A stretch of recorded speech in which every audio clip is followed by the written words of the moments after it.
Joining us every Monday at 4, Donovan McNabb. Donovan's Call brought to you by United Tire. Now is the time to make the right choice about who services your car. United Tire and Service. Go to UnitedTire.com. That is UnitedTire.com. Don't drive alone. Drive United. Donovan, thank you for joining us once again. Donovan. 5. Hello. There he is. Hey! What's up, Donovan? How you doing? All right, what's going on? What's up, brother? Hey, man, I'm doing well, man. I don't feel the same energy over here on this. Yeah, we're back to angry about a win. What are we angry about? Okay, so let me ask you this. You having experience in Philadelphia as a high-profile quarterback, best quarterback in the history of the franchise. Now, okay, that's a good setup. Come on. All right. So imagine you guys win a game, and after the game, your star wide receiver is asked what the issue with the offense is, and that star wide receiver says passing. So okay. it happened yesterday, right? And I got experience with this one, huh? Well, Okay, so and then the other star wide receiver, slightly less on the star scale, but also very good, says that they're not really like in sync. That the passing game is not in sync. So take the AJ one at first. Political. Yeah, political right. But AJ said the problem is passing. So you as the quarterback, like, what do you do there? How do you feel when you hear it, and then how do you move forward and address that? I don't pay no attention to it. Look, understand this. As a quarterback, we got already enough on our plate to focus in on. And we can't please everybody. Now, we had this situation before, so let's not act like this is the first time that comments are being made with this regime. And so not everybody's excited about, Saquon picking up yards, and is it taken away from their opportunities? Because if I recall, there was a question that was out a couple weeks ago to him, and he said, I don't really care about, my catches, as long as we're winning games and we're doing what we're doing and, doing what we're supposed to do. So before, everybody was like, oh, wow, that's interesting. And everybody got excited about it and ran with it. Now, when he makes the comments, that it becomes, this reminds us back when 20-plus years ago. So it's funny because, yes, this was a trap game. This is a game in which, not everything is going to go according to plan, but they did what they need to do to win the game. And I'm sure Jalen will be the first one to tell you that the passing game is not where it needs to be. And there's a lot of things that go into that. And chemistry might be one that we need to focus in on, and not so much of the players on the field, but more of the quarterback and the play caller. That may be something that we need to look into, because as a quarterback, you have to be comfortable with the plays that are being called. And if you're not comfortable over the last couple of weeks of what you've been calling, but you just calling plays that you just think, hey, we're going to run this, and people aren't comfortable with it, it's going to look the way it looks. So that would be my whole assumption of the whole deal. Yes, it was one in which we could say defensively that wasn't the best performance that we've seen from this team either. Old man Adam Thielen out there looking like Ricky Prohl, killing our slot defenders and everyone else. But I just think that this is a game that was more of a trap game that they can look back on, get it corrected, and move forward.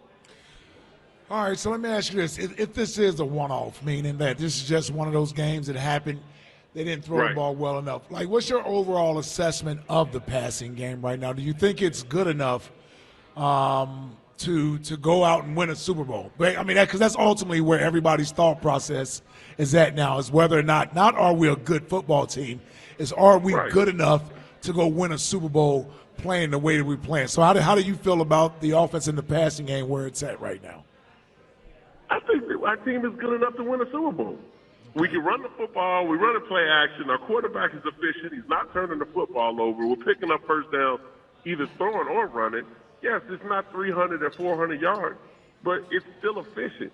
And defensively, take away a little bit of that Carolina game, I think overall we got one of the better teams. I talked about it last week, where I thought we were probably 1B behind the Buffalo Bills.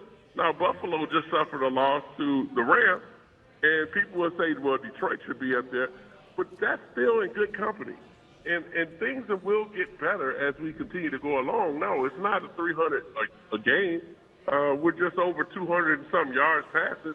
But I'm sure it can definitely get corrected at this particular point. Okay. And I think a lot of fans certainly would rather believe in that than to believe that the house is burning down. But I will say this, Don, when you look at or when you hear comments that we heard yesterday after the game, right. fans are going to be concerned. Okay, like, oh, here we go. Is this the beginning of something? I'm just wondering from your perspective. I know you said you sort of ignore it. I think you can ignore the outside noise, but is there a time that you go up to the player? In this case, it would be AJ, and there's at least some sort of understanding that you come to, that you got to at least sort of, I guess, hear his frustrations out and find a way to sort of, I don't know, appeasing is the only word I can think of right now. But what do you do in that situation when you got a guy as talented as AJ who wants the football because he wants to contribute to the team winning? I'm just wondering, from a quarterback, how do you sort of handle that? You come on, Ike.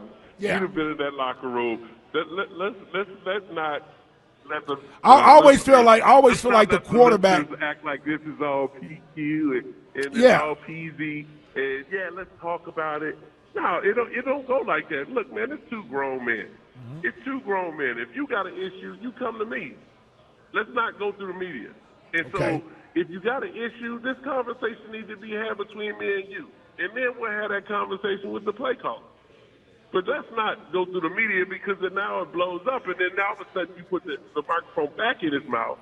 And then all of a sudden now it becomes, well, I didn't mean it that way. And I was saying this. And because now what you said is out there in front of everybody. So now either you're going to back your statement and make situations worse, or you're going to now correct it and say, this is what I meant. And then even though that you may say it that way, it's still going to make the situation look worse. Yeah. Now, if there was an issue, yes, let's have that conversation. Hey, receiver and a quarterback, we can have a grown man conversation. And then we can have that conversation with the coordinator or the head coach. Because we all know that conversation, that feelings that he had when the microphone was in his face, it was something that he had brought out. Because we've seen the conversation on the sideline between him and Devontae. Mm-hmm. Because for every individual, they're always going to try to bring somebody else in it, so it just don't look like they're the one complaining. Am I lying, Ike? No, listen, I'm on the other side of the ball. Let's be real. Here's the thing. Well, here's the thing. Well, here's the thing. I'm always interested in, because I think it's difficult from a quarterback's standpoint to try to be the politician. Like it's more difficult for you on your side of things, trying to make sure you keep guys happy, but at the same time you got an overall team perspective as well that you're trying to sort of do. So I always find it fascinating to hear straight from the horse's mouth as to everybody on the outside says how they would handle it, but unless you're in that position, I don't think any of us know exactly how we would handle it. That's why I'd rather hear it from you. And what you're saying is, if there's an issue there, then AJ should go talk to Jalen about that before he goes to the media about it. Yes, that conversation should have been had. Remember, these guys were friends before this marriage had ever happened. Right. And so you would think that conversation would be with Jalen, and then they can have that conversation with Kellen and with also, obviously with Nick. But see, the whole thing is once you kind of dip your foot into this with the whole comment that you make, now you just put it out there. And it's not just for Jalen to have to answer. It's the whole football team that's got to answer that. Mm-hmm. And so even Saquon got to answer that. When Saquon just broke Shady's record. And so right now he's probably, if not leading the MVP voting or behind, up in Buffalo, the quarterback in Buffalo, Josh Allen. Yeah. And so he don't want to focus on that because now he's looking at it like, am I the problem? Did I bring this over here now from what the success that I've had? So far now all of a sudden it's taken away from people. And so these are the problems that in the locker room you go through. And as a quarterback and a leader of the team, man, I got 10 other guys out on that football field that I'm trying to, make happy and put us in the right position. Yeah. I'm not going to be perfect. And Jalen will tell you that himself. He wasn't perfect. He missed a few throws out there that he could have made. I see that as a quarterback. But you know what the end of it all is? We won the game. And so now, yes, that goes in now to the film room where we can watch our mistakes and be able to correct those as we go through this week. Now, the funny thing is this.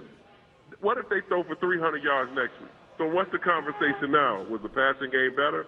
Yeah, it was. But say A.J. only had 4 catches if Devontae had 6 or 7. Now what's the conversation?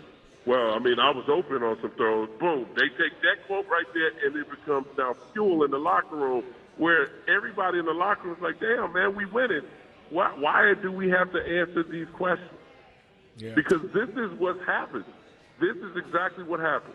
You make a little comment where you don't think it's that big of a deal, and then now you try to put out the fire in the locker room, but you alienate your quarterback. And when you alienate your quarterback, and people that are listening, this is when everybody starts saying, well, Jalen can't do this. Jalen's not doing this. Now everybody's pointing a finger at Jalen, and then Jalen now goes out and blocks everything out and go plays football like he's supposed to, and then his people still aren't happy. And so now what's the conversation going into the following week when these guys have clinched the playoff spot already? Donovan McNabb with us. He's with us every Monday at 4. So just to wrap this up, not to belabor it, I want to get. I'm fired up. I can hear it.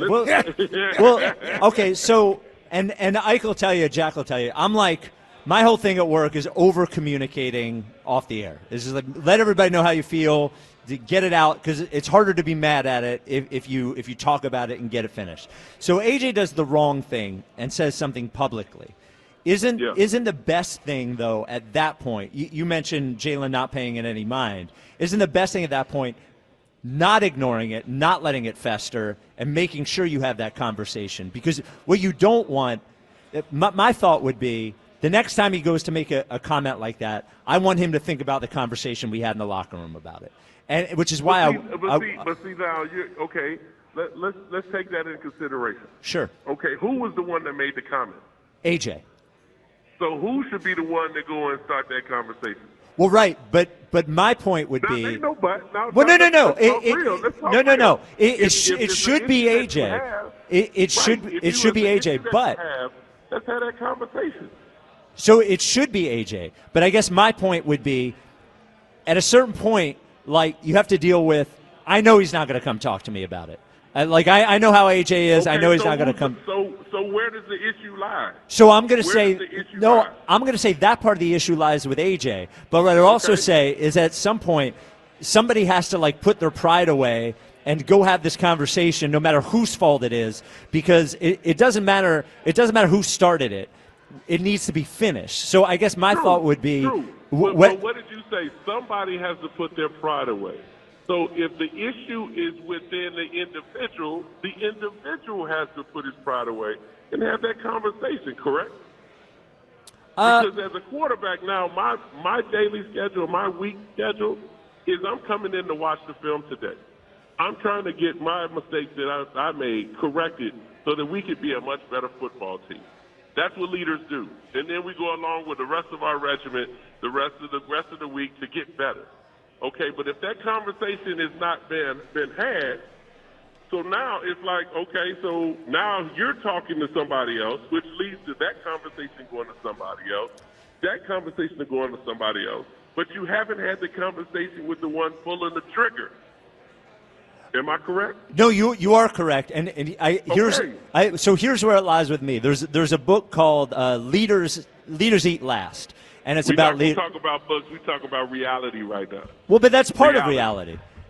So I would say it's part of reality in that even though it's not Jalen's fault, Jalen as the leader, it's Jalen and Nick.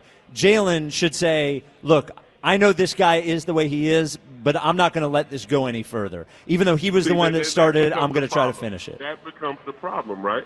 Because I'm not going to let this fester into, because I know what type of person he is. So, again, so what happens now?